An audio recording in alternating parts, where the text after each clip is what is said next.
بھائی واجب الکرام، حضرات بزرگان محترم، عزیزان ملت، برادران اسلام،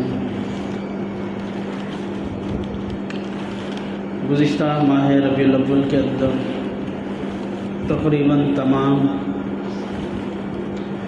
جمعہ کے خطبات میں آپ حضرات کے سامنے سیرت النبی صلی اللہ علیہ وسلم کے حوالے سے گفتگو ہوتی رہی۔ آج بھی آپ صلی اللہ علیہ وسلم کی سنت کے متعلق اتباع سنت کے حوالے سے گفتگو کرنی ہے۔ دعا ہے اللہ تعالی ہم سب کو سمجھ کر عمل کی توفیق عطا فرمائے۔ اللہ تعالیٰ نے جہاں دیگر مخلوقات کو پیدا فرمایا اور چیزوں کو پیدا فرمایا، وہاں اللہ تعالیٰ نے ایک محبت بھی پیدا فرمائی، اور اللہ تعالیٰ نے اس محبت کا کچھ حصہ زمین پر اتارا۔ اس کے اندر سے جانوروں کو بھی حصہ ملا، اس کے اندر سے انسانوں کو بھی حصہ ملا۔ والدین کی اولاد کے ساتھ محبت یہ اسی حصے سے ایک جز ہے۔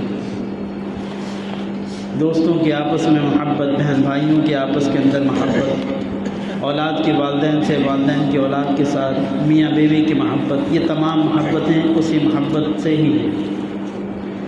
بہت کم اللہ تعالیٰ نے اس کو زمین پر اتارا، باقی اس کا اکثر حصہ اللہ تعالیٰ نے اپنے پاس رکھا، اور پھر اس محبت کو جو اللہ تعالیٰ نے اپنے پاس رکھی، اس کو اللہ تعالیٰ نے سب سے زیادہ اپنے محبوب صلی اللہ علیہ وسلم کے لیے استعمال فرمایا۔ حتیٰ کہ آپ صلی اللہ علیہ وسلم کو اللہ تعالیٰ نے حبیب اللہ فرمایا کہ اللہ کا حبیب، اللہ کا محبوب۔ اور اللہ تعالیٰ نے محبت کے اندر ہی یہی فرمایا کہ محبوب اگر میں تجھے پیدا نہ کرتا تو میں یہ زمین و آسمان، یہ 18,000 سے زائد مخلوقات کو میں پیدا نہ کرتا۔ یہ آقا علیہ الصلوۃ والسلام کی محبت میں اللہ تعالیٰ نے یہ دنیا کی رنگینیوں کو پیدا فرمایا۔ اب اس محبت کا تقاضا یہ ہے کہ اللہ تعالیٰ نے ہم سب کو پیدا فرمایا، وہ ہمارے پروردگار ہیں، پالنے والے ہیں، خالق ہیں، مالک ہیں، رازق ہیں، تو بندے کو اپنے اللہ سے پیار ہونا چاہیے، محبت ہونی چاہیے۔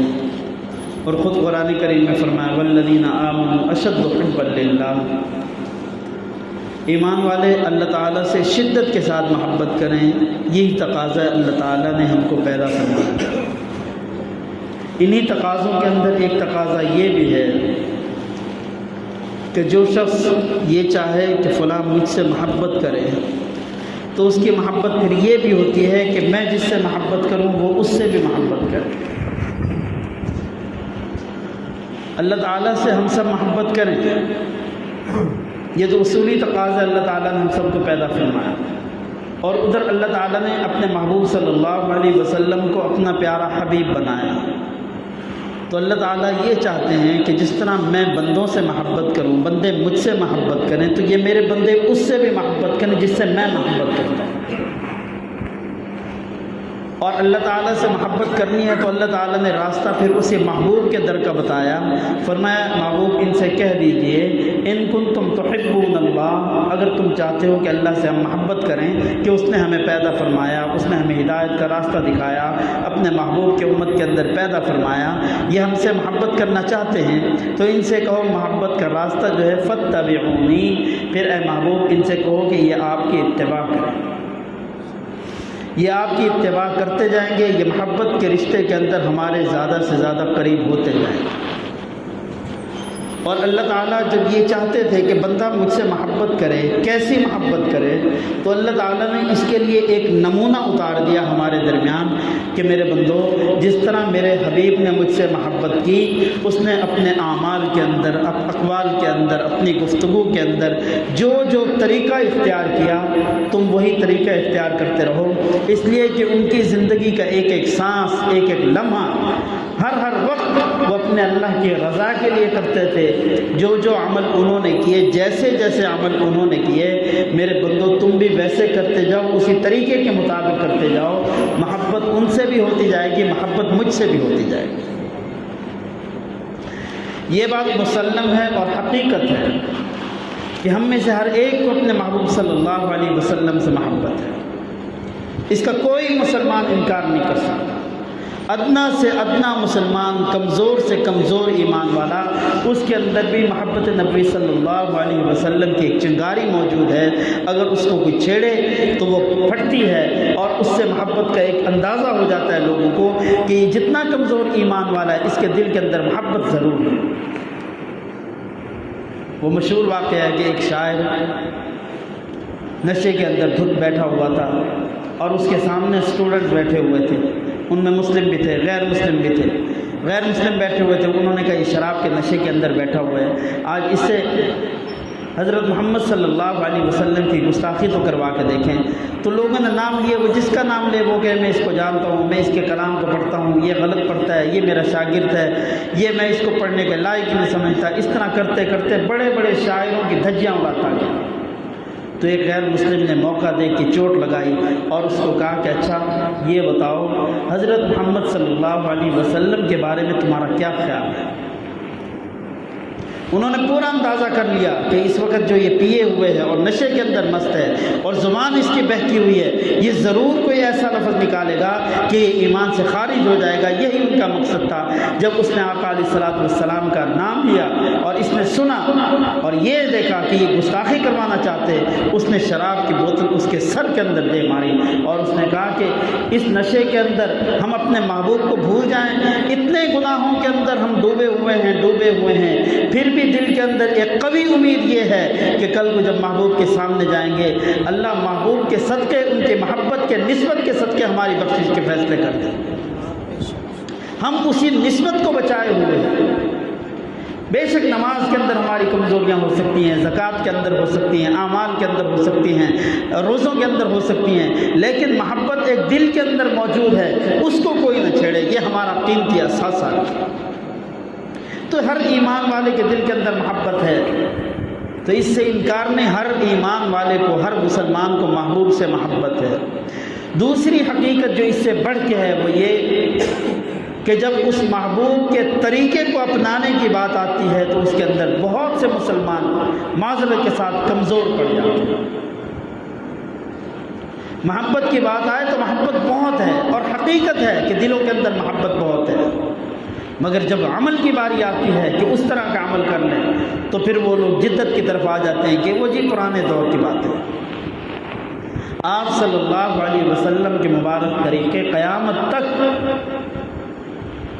آنے والے انسانوں کے لیے ایک رہنمائی کا ذریعہ ہے، ایک بہترین نمونہ ہے۔ آپ صلی اللہ علیہ وسلم کے طریقے پر جن لوگوں نے عمل کیا، اس وقت کے صحابہ کرام رضوان اللہ علیہ اجمعین کو دیکھیں۔ وہ چرواہے تھے، وہ دیہاتی تھے، اور وہ گناہوں کی دلدل کے اندر پھنسے ہوئے تھے، وہ شرک و بدعت کی رسومات کے اندر گھرے ہوئے تھے، اور ان کے عقائد کو تبدیل کرنا اور ان کو ہدایت کے راستے پر لانا یہ بہت مشکل ترین کام تھا۔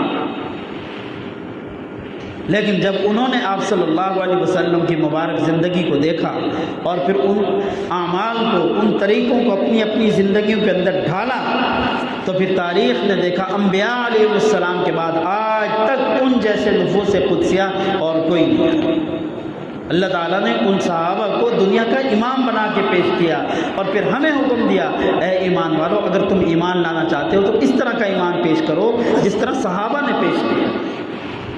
وجہ یہ تھی کہ انہوں نے حضور علیہ السلام کی محبت کے صرف دعوے نہیں کیے، بلکہ انہوں نے اس زندگی کو اپنی زندگی کے اندر ڈھال کر دکھایا، ایسا ڈالا حضرت ابوبکر صدیق رضی اللہ عنہ اور آپ صلی اللہ علیہ وسلم کی شکل اتنی قربت اختیار کر کے مشابہت کے اندر کہ لوگوں کو پہچاننا مشکل ہوتا تھا کہ ان میں آقا کون ہے، غلام کون ہے۔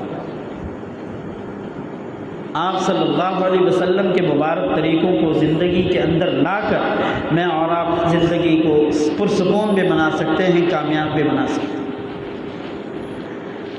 صحابہ کو آپ صلی اللہ علیہ وسلم کے اعمال سے اور طریقوں سے کتنی محبت تھی، اس کا اندازہ آپ حضرت عمر رضی اللہ عنہ کے اس واقعے سے لگائیں جب انہوں نے حجر اسود کو مخاطب ہو کر کہا۔ حجر اسود سنتا نہیں، لیکن مجھے اور آپ کو بتلانے کے لیے کہ میں حجر اسود کو بوسہ کیوں دے رہا ہوں۔ انہوں نے کہا حجر اسود میں تجھے بوسہ دوں تو میرے اعمال میں نافع بن جائے گا، نفع دینے والا ہوگا، ہرگز ایسا نہیں۔ میں تجھے بوسہ نہ دوں اور میں یہ سمجھوں میرا کوئی لمبا چوڑا نقصان ہو جائے گا، ایسا بھی نہیں۔